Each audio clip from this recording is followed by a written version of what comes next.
in housing development broadcasting.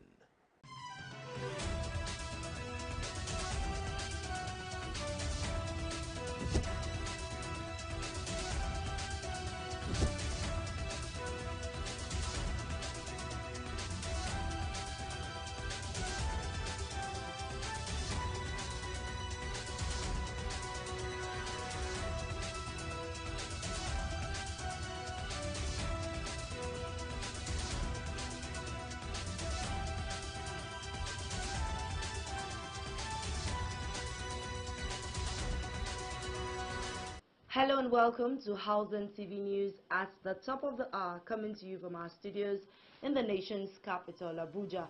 I am Joyce Nwosu. Our top stories. Ignore foreign plans. President Tinubu urges African leaders. Reps Committee releases list of proposed 31 new states. Governor Agbu Kefas pledges school building expansion, targets 30 students per class. HDEN begins nationwide compilation of unoccupied housing projects. From the foreign scene, Buffalo ranked the hottest housing market in the US. We begin with national matters. President Bola Tinubu has urged African leaders, including subnationals, to quit depending on foreign plans and failing to break free from client-state mentalities. He said this during the Dr. Kayode Fayemi Commemorative Symposium and launch of the Amandla Institute for Policy and Leadership Advancement, with the theme Renewing the Pan-African Ideal for the Changing Times, the Policy and Leadership Challenges and Opportunities. The President, represented by Vice President Kashim Shettima, emphasized that despite the continent's differences, Africa cannot afford to tackle its development challenges with outdated methods. He stated that the world is not waiting for Africa to catch up and called for urgent action to bridge the technological gap and foster unity for the continent's progress.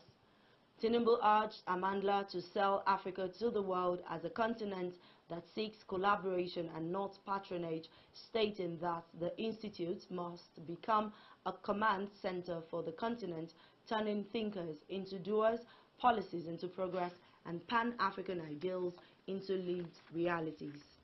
The Nigerian Senate is set to investigate allegations made by the head of state of Niger Republic, Brigadier General Abdurrahmani Tishani, accusing Nigeria of colluding with France to destabilize Niger through a new militia group identified as Lakurawa. The Senate Committees on National Security and Foreign Affairs have been directed to investigate the matter and report their findings.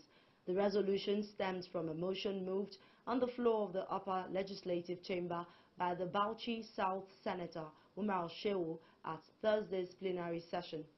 Senator Shehu Buba voiced significant concerns over allegations from Niger Republic's head of state, Brigadier General Abdurrahmani Tishani, accusing Nigeria of colluding with France to destabilize Niger using a new militia group called Lakurawa. As a result, the lawmakers seek Senate intervention to recommend diplomatic and security measures aimed at restoring and strengthening the historical ties between Nigeria and Niger.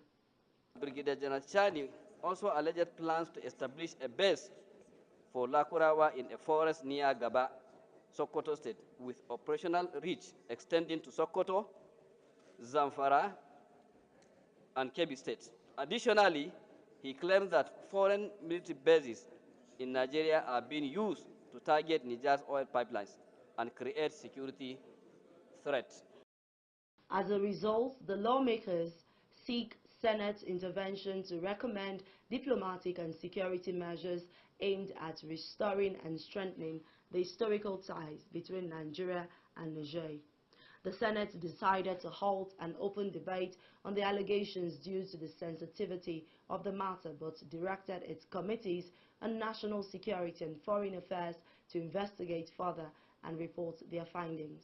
Let us just agree that his committee be made to go and carry out whatever investigation that needs to be carried out.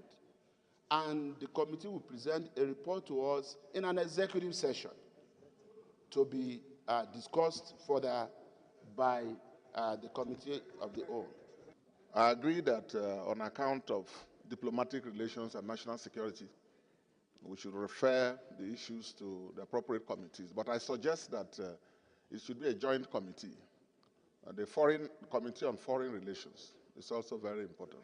The motion is now referred to the Committee on Intelligence and National Security, jointly with the Committee on Foreign Affairs, to report back to this August Senate, to report back within 4 weeks.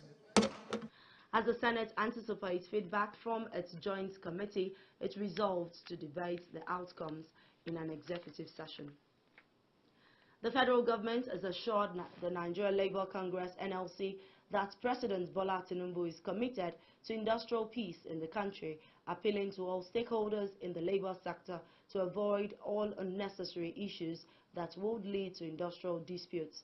The Minister of Labour and Employment, Mohammed Din Jadi, stated this when he visited the President of NLC, Mr. Joe Ajaero, at the Labour headquarters in Abuja. He further commended the NLC President on the maturity he displayed by stepping back from their planned protest on telecom hike. He, however, reaffirmed the commitment of the Tinubu administration to a robust relationship between labor and employers, both in the public and private sectors.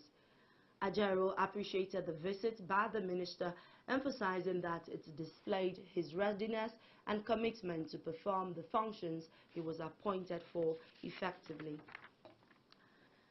In a desperate move to stem incessant cases of gas explosion in the country, the Nigerian House of Representatives has called on the Standards Organization of Nigeria and the Nigeria Customs to ensure that only standard and unexpired gas and kits gets into the country.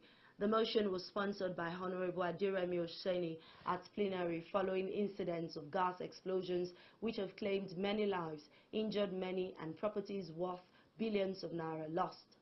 The lawmaker blamed the occurrence on the influx of expired cylinders and gas kits which made their way into the markets due to the negligence of personnel of the Standards Organization of Nigeria (SON) and the customs services at the nation's ports and borders. Honorable Seni, however, called on the National Orientation Agency to carry out more sensitization programs on the danger of buying substandard products and other relevant agencies to create more awareness that will arrest the situation. Aderemi Oseni, I am representing the good people of Ido Ibarakwa East Federal Constituency. I am from Oyo State. Mr. Speaker, I rise this morning on this motion of urgent public importance on the urgent need for government intervention to stem the tides of incessant gas explosion in Nigeria.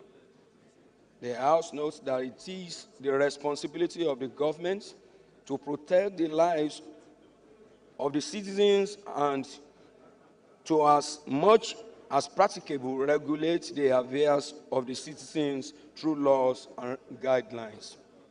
Also note that the ugly incidents of gas explosion in various cities of the country with the attendant loss of lives, injuries to persons, and loss of properties have continued to be unabated despite calls for urgent actions.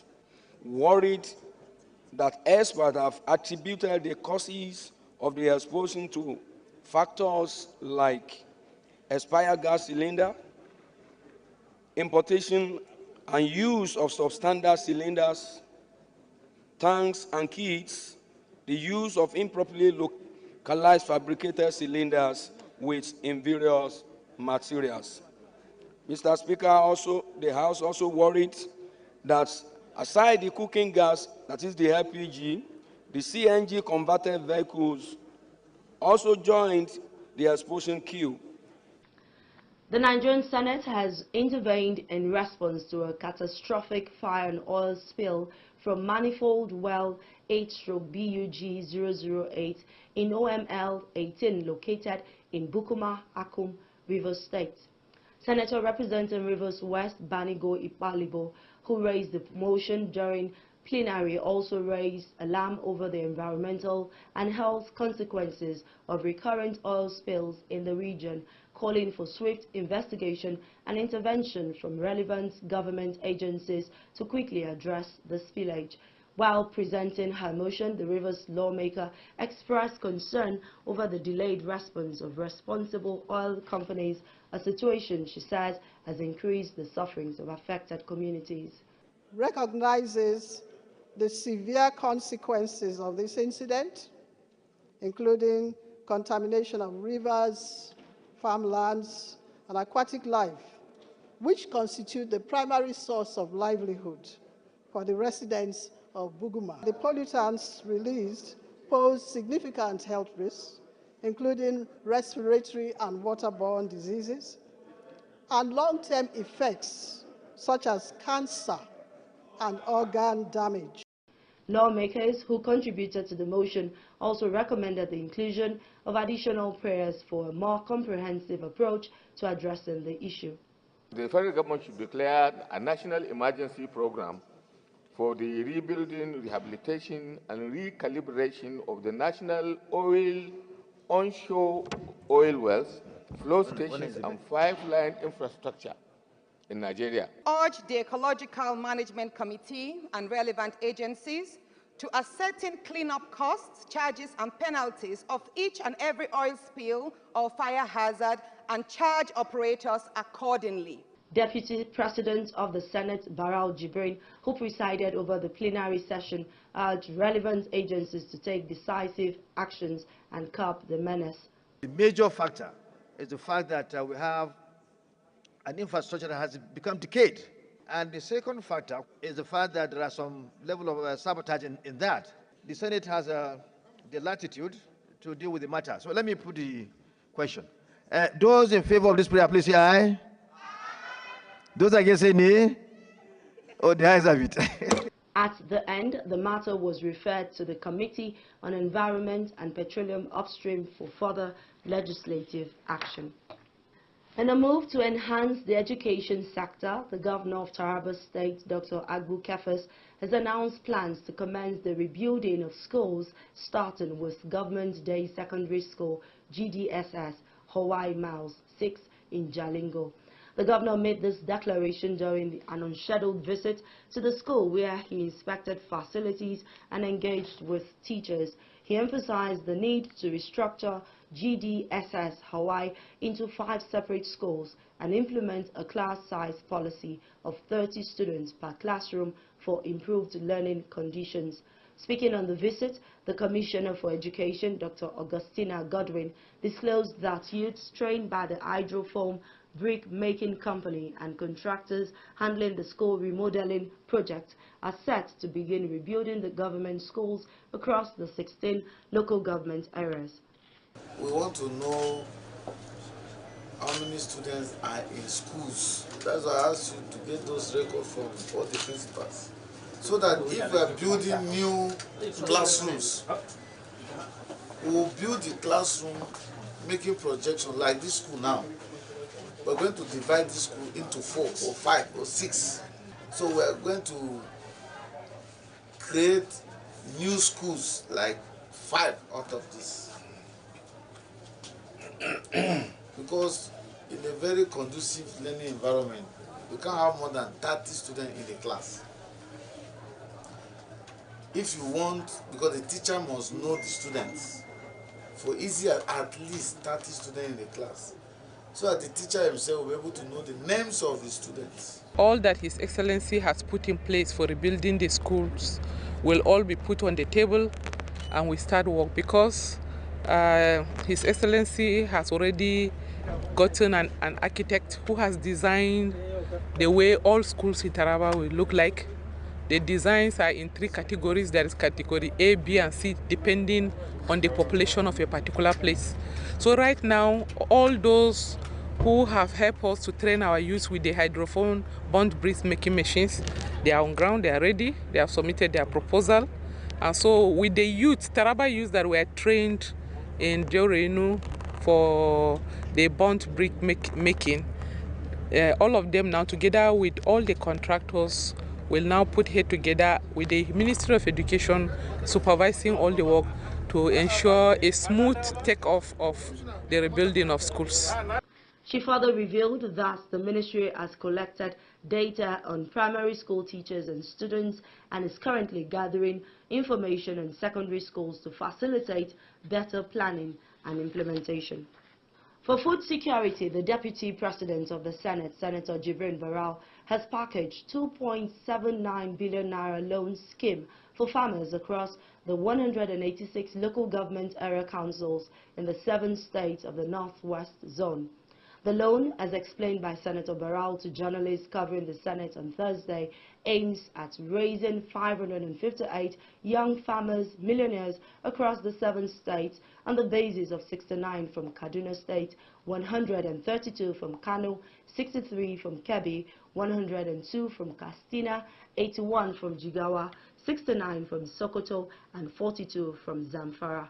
Barau, who was represented by his Special Advisor on Policy and Monitoring, Professor Bashir Muhammad Fage, said under the program tagged Barau Initiative for Agricultural Revolution in the Northwest, 3 young farmers will be selected from each of the 186 local government areas of the 7 states. The Barau Initiative for Agricultural Revolution in the Northwest aims to use the vast arable land in the geopolitical zone to restore agricultural prominence and to achieve food security. 3 young men, 3 young farmers will be selected from each of the 186 local government areas of the 7 states that comprise the Northwest geopolitical zone: Kano, Kaduna, Katsina, Kebbi, Jigawa, Sokoto, and Zamfara. Each selected beneficiary will receive 5 million naira loan to invest in farming during this year's cropping season. The sum of 2.79 billion will be disbursed to the beneficiaries. We thank God that so far so good. Various interventions by the government has lowered the incidence of banditry and insecurity, especially in the Northwest Zone. But the program is extensively collaborating with all the relevant security agencies, along with the states and local government councils, including the traditional institutions, to ensure the security of all the participants that are going to partake in the program. Each beneficiary of the program will receive 5 million naira to invest in farming during this season. The total sum of 2.79 billion naira will be disbursed to the BEFIN. We'll take a pause here. News stories from the build sector are up next. Please stay with us. Get credible and authentic housing news at your fingertips by downloading the Housing TV mobile app. You can also join the Africa International Housing Show live from across the globe through the Housing TV mobile app. The mobile app features live streaming and trending housing news. You can locate the AIHS venue via the app, network with AIHS seasoned speakers, and live chat with exhibitors. You can also order house or building materials at AIHS via this app. Download the Housing TV mobile app now from the App Store and Google Play Store. And don't forget to click on the notification button. Available for both iOS and Android users. Housing TV is also on Star Times, channel 149 decoder. You're still watching Housing TV News at the top of the hour. Now to the build sector. The Housing Development Advocacy Network HDEN has commenced the compilation of unoccupied housing projects across various states in Nigeria, with the presentation of all identified projects expected to be made available within 4 months. This was disclosed by the Executive Director of HDEN, Festus Adebayo, in Abuja. According to him, the organization, which comprises over 5,000 professionals in the housing and construction sector, is taking a proactive approach to tackling Nigeria's housing crisis. He, however, stated that the organization has been at the forefront of advocating for housing sector reforms, and in 2025, the organization is intensifying its efforts by setting up various committees focused on policy lobbying. Adebayo noted that the group is pushing for amendments to outdated housing-related laws such as the Federal Housing Authority Act, the Federal Mortgage Bank of Nigeria Act, and the National Housing Fund Act. The group, however, is considering a legal framework to support social housing and ensure affordable shelter for citizens, and also strengthen housing sector research. The Nigerian Association of Chambers of Commerce, Industry, Mines and Agriculture, NACIMA, is set to strengthen economic ties with Germany through a strategic partnership with the IHK Gisang Friedberg Chambers of Commerce and Industry.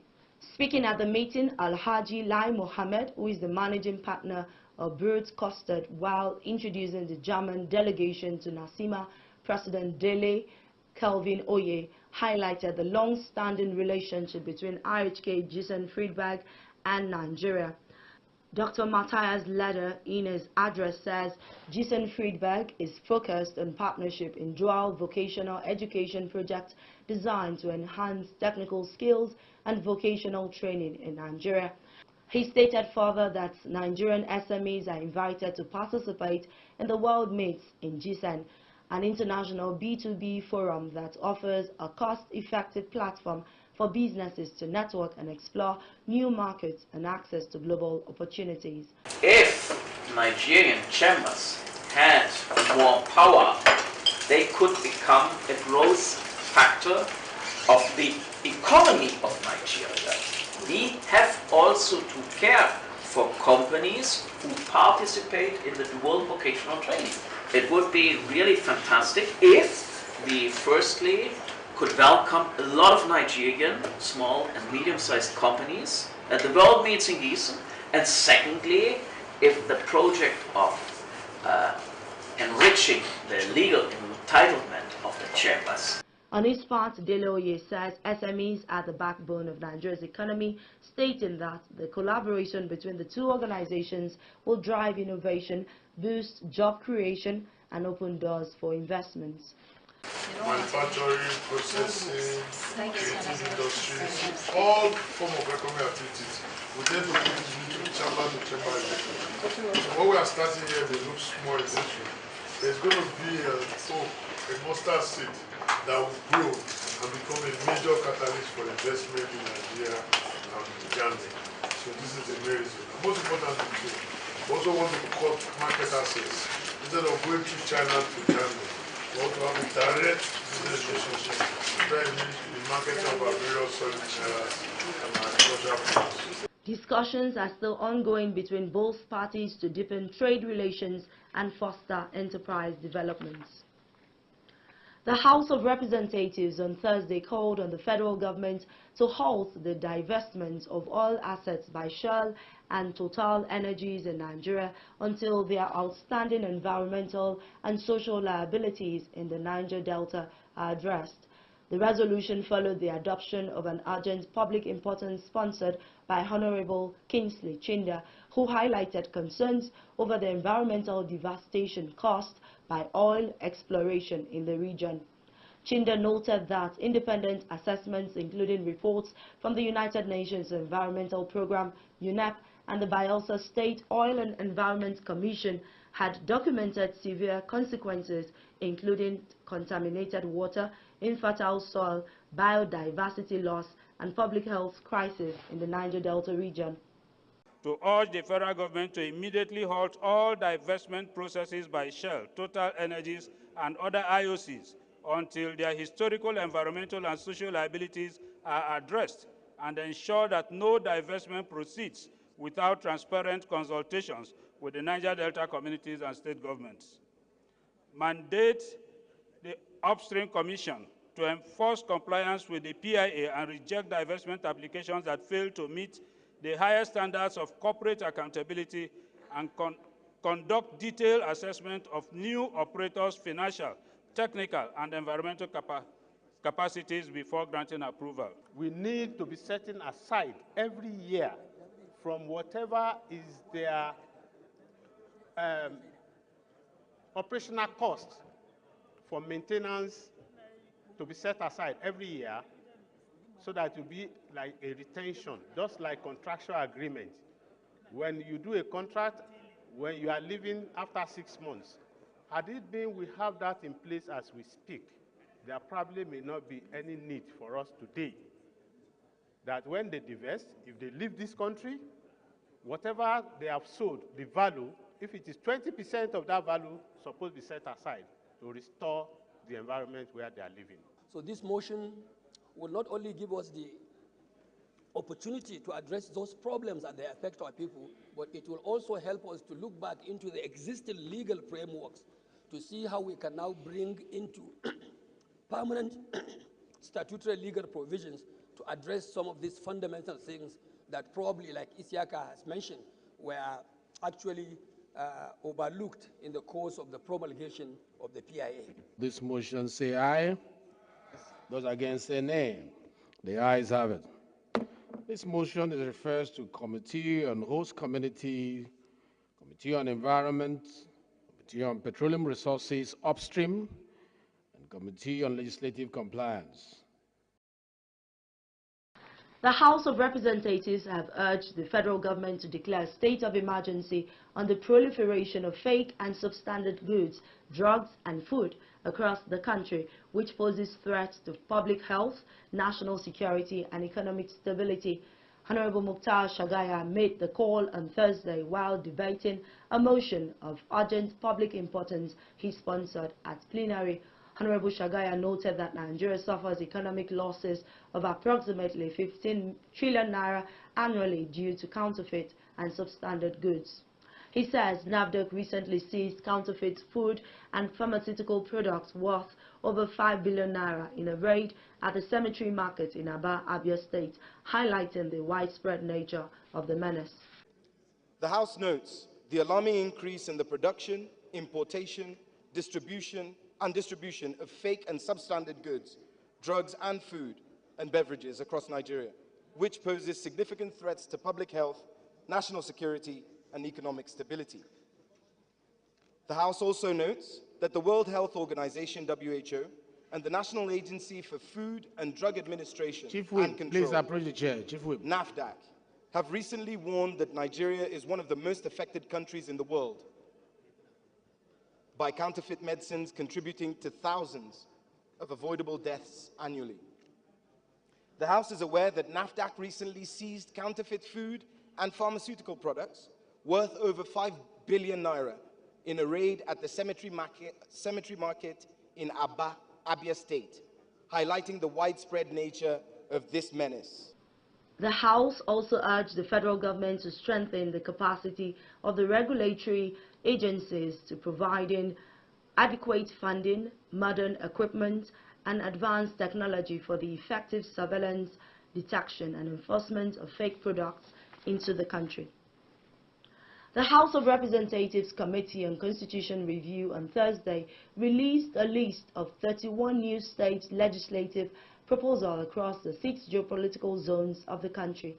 The proposal for the new states was contained in a letter read during Thursday's plenary session by Deputy Speaker Benjamin Kalu, who presided over the session in the absence of the Speaker, Mr. Tajuddin Abbas. The Constitution Review Committee is chaired by Right Honorable Kalu, who read out the list of the proposed states, which has 6 new states for North Central, 4 in the Northeast, 5 in the Northwest, 5 in the Southeast, 4 in South-South, and 7 in Southwest.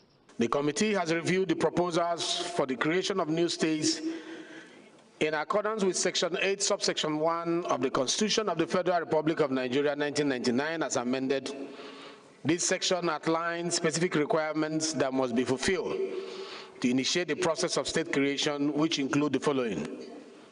New state and boundaries. 1. An act of the National Assembly for the purpose of creating a new state shall only be passed if a request supported by at least 2/3 majority of members representing the area demanding the creation of the new state in each of the following, namely, the Senate and the House of Representatives, the House of Assembly in respect of the area, and the Local Government Council in respect of the area is received by the National Assembly. Local government advocates for the creation of additional local government area are only reminded that Section 8 of the Constitution of the Federal Republic of Nigeria, as amended, applies to this process. Specifically, in the accordance with Section 8.3 of the Constitution, the outcome of the votes of the state houses of assembly and the referendum must be forwarded to the National Assembly for further legislative action. According to the 1999 Constitution as amended, this section also outlines specific requirements that must be fulfilled to initiate the process of state creation, which include the following. An act of the National Assembly for the purpose of creating a new state shall only be passed if it requires support by at least the third majority of members representing the area demanding the creation of the new state in each of the following, namely the House of Representatives, the Senate, the State Houses of Assembly of the area, and the Local Government Council in the area received by the National Assembly. From the foreign scene, Buffalo has been ranked the hottest housing market in the nation by Zillow for the second consecutive year. This news comes to the local real estate agents Caroline Conway, who have witnessed the Queen City's markets thrive. Conway further stated that the major contributing factor to Buffalo's top ranking is the relative affordability of homes compared to other areas in New York and bigger cities like Chicago, Los Angeles, and Florida. However, the amount of new businesses and restaurants in the area has completely boomed in the past 4 years, which is a great thing for Buffalo, and it is one of the things that makes it so attractive. That's the much we can take on Housing TV News at the top of the hour. Before we go, a quick recap of our top stories. Ignore foreign plans, President Tinubu urges African leaders. REPS committee releases list of proposed 31 new states. Governor Agbo Kefas pledges school buildings expansion, targets 30 students per class. HDAN begins nationwide compilation of unoccupied housing projects. From the foreign scene, Buffalo ranks the hottest housing market in the U.S. For more news in the housing sector, subscribe to Housing TV News on YouTube and follow Housing TV on all social media platforms. Download the Housing TV mobile app on Google Play Store and Apple Store. I'm Joyce Nwosu. Bye for now.